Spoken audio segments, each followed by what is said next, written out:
오늘은 출애굽기 6장 말씀을 통해서 은혜를 받으시겠습니다.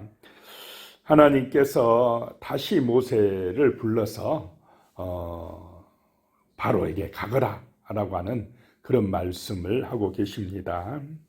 1절에요. 여호와께서 모세에게 이르시되 이제 내가 바로에게 하는 일을 내가 보리라. 강한 손으로 말미암아 바로가 그들을 보내리라. 강한 손으로 말미암아 바로가 그들을 그의 땅에서 쫓아내리라. 이렇게 말씀합니다. 모세가 하나님 앞에 가서 주여 어찌하여서 나를 바로에게 보내가지고 이 백성들이 더 어렵고 힘들게 합니까? 학대를 당하게 합니까? 하나님, 바로가 들으려고 생각을 안 합니다. 이렇게 기도하는데 하나님께서는 모세에게 이르시되 그럽니다. 말씀하시되. 하나님은 말씀으로 사명을 주시는 것입니다. 하나님의 말씀은 반드시 이루어진다라고 하는 것입니다. 말씀 모세에게 이르시되 이제 내가 바로에게 하는 일을 내가 보리라. 자, 바로에게 누가 일하시겠다라고 하는 것입니까? 하나님께서 하신다라고 하는 것입니다. 이제 하신다라고 말씀합니다. 모세야, 그러니 너는 가서 내가 시킨 대로 전하기만 하라라고 하는 것입니다. 그런데 한번 가서 전했는데 바로가 들었습니까? 안 들었습니다. 오히려 백성들이 더 힘들게만 되었습니다. 그러니 모세가 아유 하나님, 제가 가서 시킨 대로 했는데 바로가요 안 듣습니다. 여호와가 누구냐 그럽니다. 그런데 또 하나님이요, 이제 내가 하는 일을 내가 보리라. 강한 손으로 말미암아 바로가 그들을 보내리라. 강한 손으로 말미암아 바로가 그들을 쫓아내리라. 강한 손이 두 번이나 나왔습니다. 이 말은 하나님의 강력한 손을 강조하고 있는 것입니다. 그래서 이제 바로가 그들을 보내리라 그럽니다.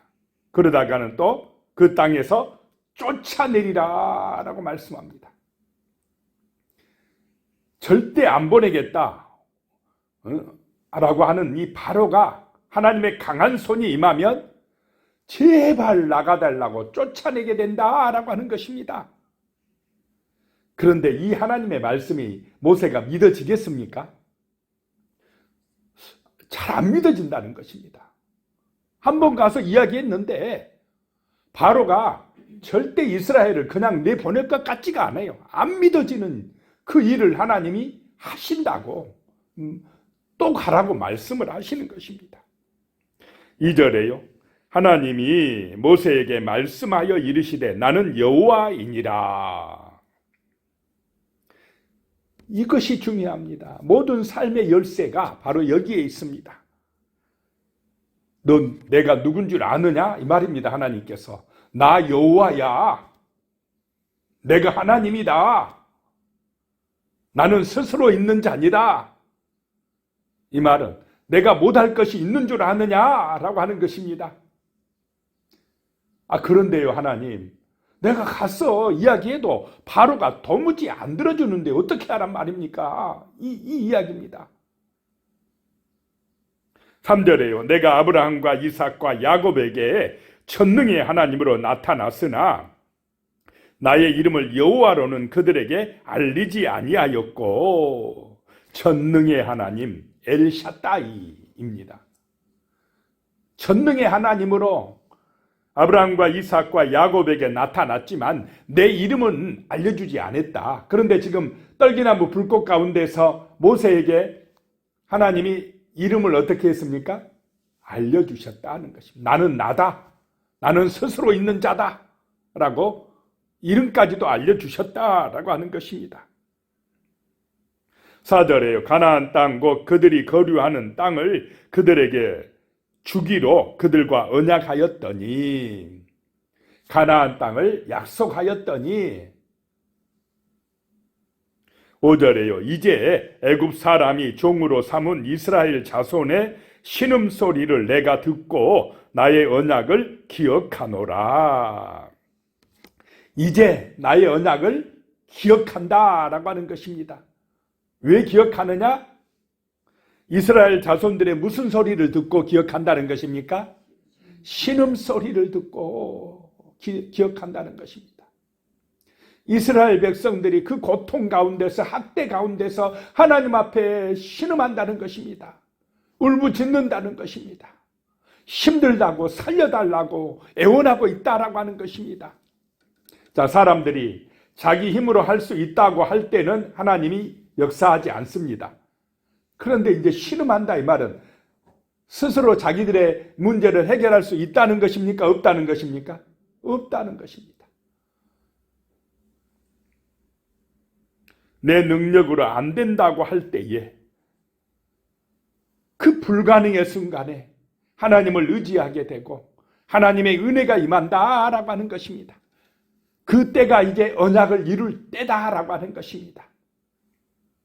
그 신음소리를 듣고 나의 언약을 기억하노라.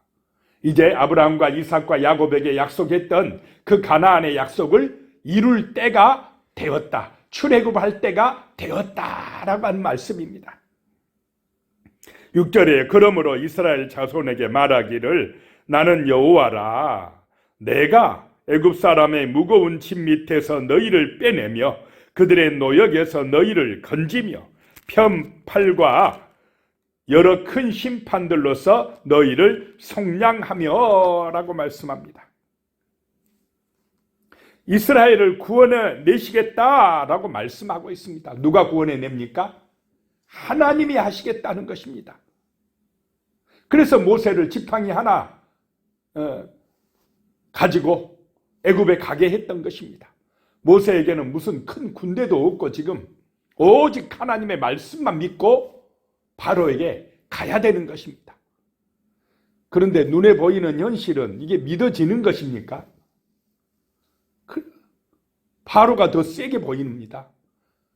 모세 자신은 정말 이게 80세 노인이고 힘도 없고 가서 말해도 안 듣고 이런 형편에서 잘 안 믿어져서 문제다라고 하는 것입니다. 그런데 하나님은 구원해 내시겠다는 것입니다. 애굽 사람의 무거운 짐 밑에서 이스라엘을 빼내며 그랬습니다. 빼내겠다.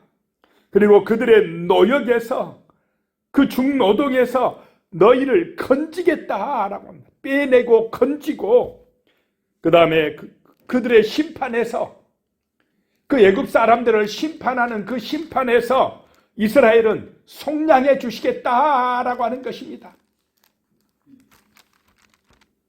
하나님이 값을 지불하고 되찾겠다라고 하는 것입니다. 그래서 빼내고 건지고 속량해 주시겠다. 구원의 확실한 말씀을 지금 모세에게 주고 계십니다. 출애굽은 하나님의 능력으로 되는 것입니다. 이 땅에서도 지금 세상이 얼마나 악해집니까? 사람들에게 우리가 정말로 예수 믿어야 구원받습니다 라고 이야기한다고 잘 먹힙니까? 하나님 전도가 잘 안 되던데요. 말해도 안 듣습니다.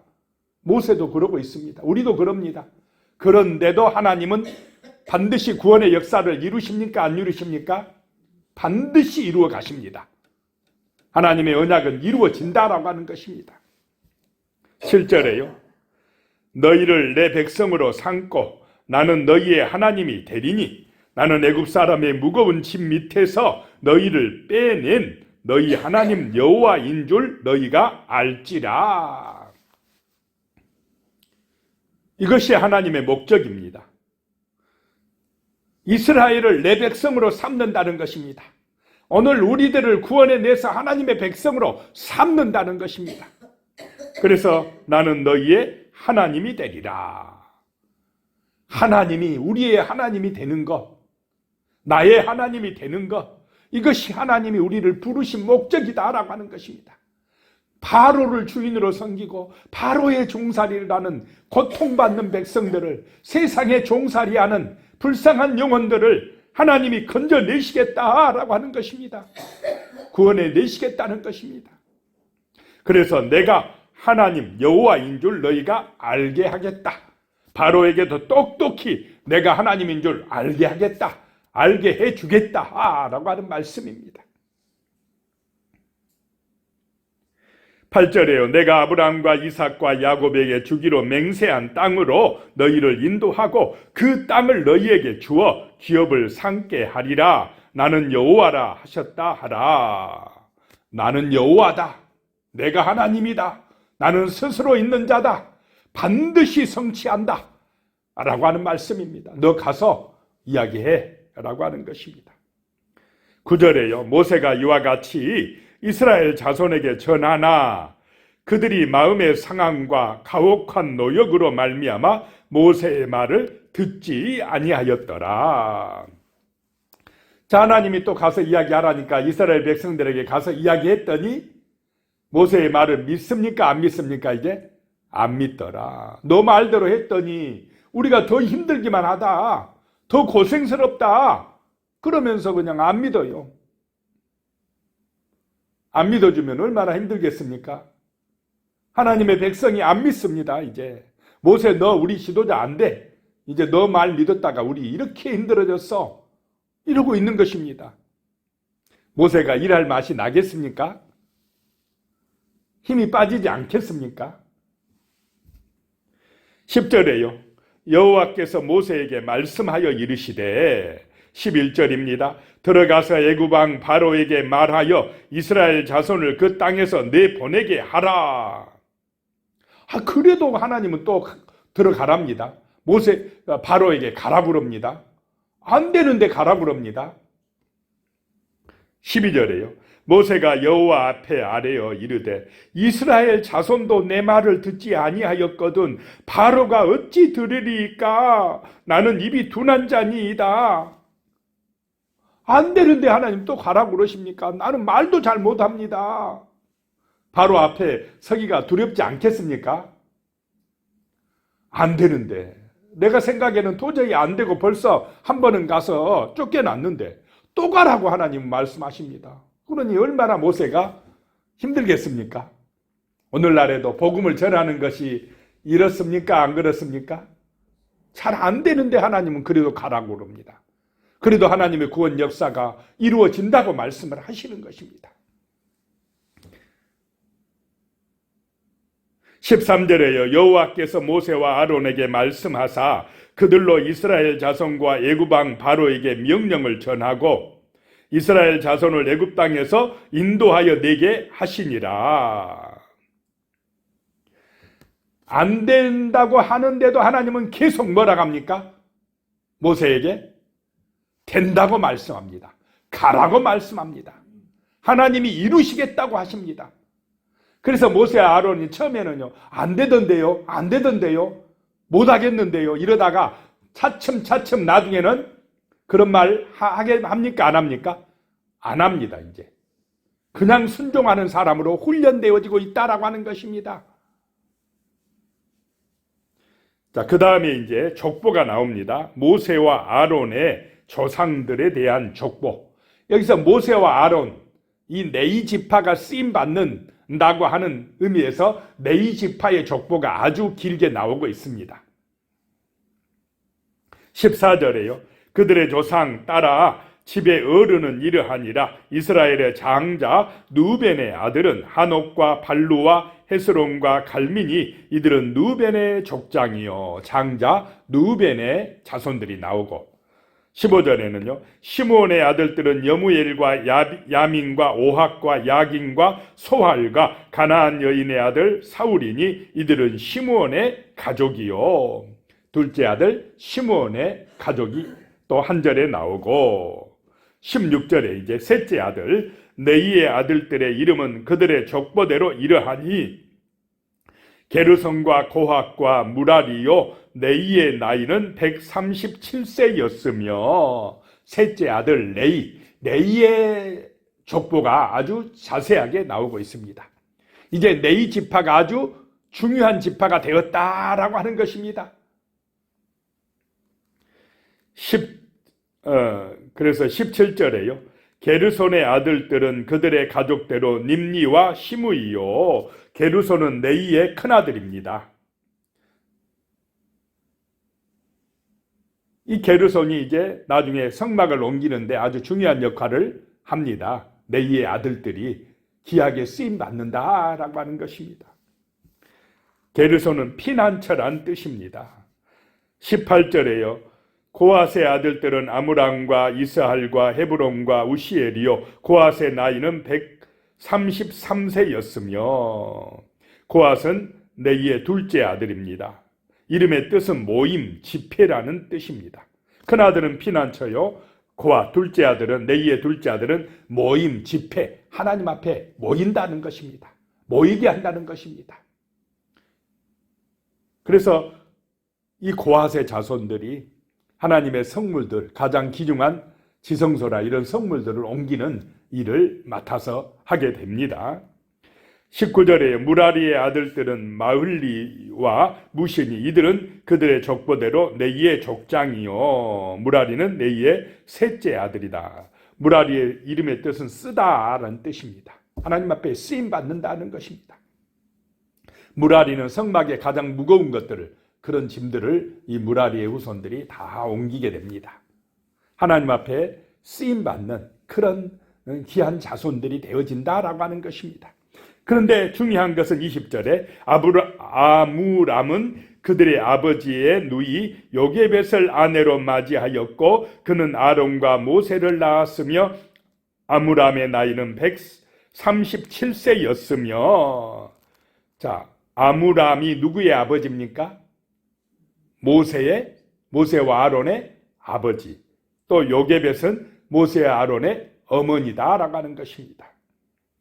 그래서 아론과 모세를 낳아가지고 이렇게 지금 하나님 앞에 출애굽의 역사에 귀하게 쓰임받고 있다라고 하는 것입니다.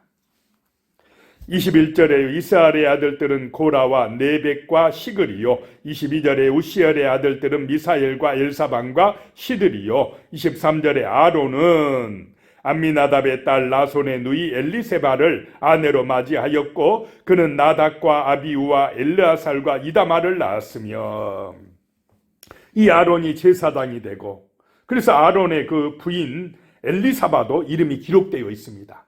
중요한 역할을 했다라고 하는 것입니다. 그런데 아론의 큰아들 나답과 둘째 아비후는 다른 부를 들이다가 죽게 되고 실제적인 제사장의 장자의 역할을 누가 하느냐? 엘르아살이 하게 됩니다. 24절에 고라의 아들들은 아실과 엘가나와 아비아삽이니 이들은 고라 사람의 족장이요. 25절에 아론의 아들 엘르아살은 부디엘의 딸 중에서 아내를 맞이하였고 그는 비느아스를 낳았으니 이들은 네이 사람의 조상을 따라 가족의 어른들이다. 네이 자손의 족보가 아주 길게 나왔다라고 하는 것입니다. 26절입니다. 이스라엘 자손을 그들의 군대대로 애굽 땅에서 인도하라 하신 여호와의 명령을 받은 자는 아론과 모세요. 아론과 모세가 이제 이스라엘 백성들을 군대대로 이끌어내게 명령을 받은 자들이다 라고 하는 것입니다. 27절입니다. 애굽 왕 바로에게 이스라엘 자손을 애굽에서 내보내라 말한 사람도 이 모세와 아론이었더라. 이 모세와 아론이 아주 귀하게 쓰임받았다라고 하는 것입니다. 처음에는 잘 안 믿어지지만 나중에는 정말로 말씀대로 순종하는 믿음의 사람들로 바뀌어진다는 것입니다. 자, 이 일을 이루시는 분이 누구십니까? 하나님이시다. 그런데 자꾸 사람들은 하나님의 능력에 맞춥니까? 내 능력에 맞추어서 일하려고 합니까? 자꾸 내 능력에 맞추려고 해요. 그러니까 못하겠는데요. 안 하겠습니다. 이렇게 나온다 이것입니다. 그런데 그런 모세와 아론을 하나님이 순종하는 사람으로 훈련시켜버립니다. 하나님이 된다 하면 된다. 믿어라. 순종해라. 한 번 안 되고 두 번 안 되고 세 번 안 되고 안 되는 것 같지만은 하나님이 되게 하신다. 라고 하는 말씀을 하고 있는 것입니다. 28절에요. 여호와께서 애굽 땅에서 모세에게 말씀하시던 날에 29절입니다. 여호와께서 모세에게 말씀하여 이르시되 나는 여호와라. 내가 내게 이르는 바를 너는 애굽 왕 바로에게 다 말하라. 모세는 계속 못한다고 하는데 하나님은 계속 된다고 합니다. 가서 말하라고 합니다. 30절에 모세가 여호와 앞에서 아뢰되 나는 입이 둔한 자이오니 바로가 어찌 나의 말을 들으리까? 하나님 어찌 그럽니까? 이 말입니다. 지금. 그래도 하나님은 그래도 가라. 가서 말해라 라고 하는 것입니다. 기도하겠습니다. 하나님 아버지, 정말로 연약한 모세를, 아론을, 또 오늘날 우리 연약한 우리를 정말 바라볼 때 힘이 없고 부족하여서 안 될 것 같은데 안 믿어지는데 그래도 하나님은 언약을 주시고 말씀을 주시고 구원의 역사가 이루어진다고 말씀을 하시니 하나님 정말로 그 하나님의 언약을 믿고 나는 스스로 있는 자니라 라고 하신 하나님의 전능하심을 믿고 우리가 정말로 아버지 하나님이여 이 땅에서 하나님 앞에 쓰임받을 수 있게 하여 주시고 구원 역사를 이루는 하나님의 교회들이 되게 축복하여 주시옵소서. 예수님의 이름으로 기도드리오며 이제는 우리 주 예수 그리스도의 은혜와 하나님 아버지의 무한하신 사랑과 성령의 교통하심이 영원히 함께 하시기를 축원하옵나이다. 아멘.